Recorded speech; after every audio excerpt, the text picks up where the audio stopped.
This year's Minnesota legislative session was unique in its makeup, especially compared to the previous 2 years' DFL trifecta.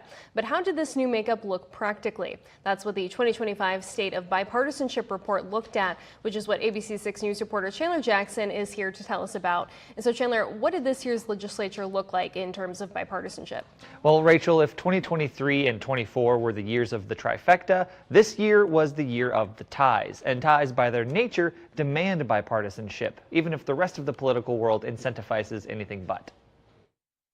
The State of Bipartisanship report is an ongoing project by Majority in the Middle, an organization dedicated to advocating for finding common ground between political parties and promoting those whose work reaches across the aisle.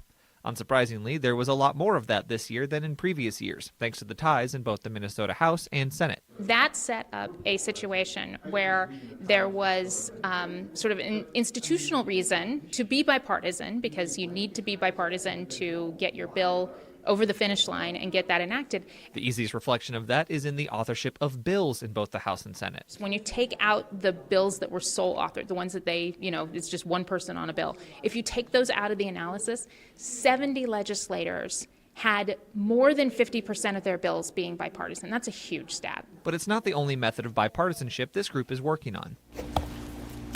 In the wake of the shootings of DFL Speaker Emerita Melissa Hortman and her husband, and conservative activist Charlie Kirk, Majority in the Middle and other groups are also pushing for legislators and Minnesotans at large to pledge civility in their political activities. Particularly at the local level, there's much more that we all agree on than what we don't agree on, and we can all work towards those common solutions together.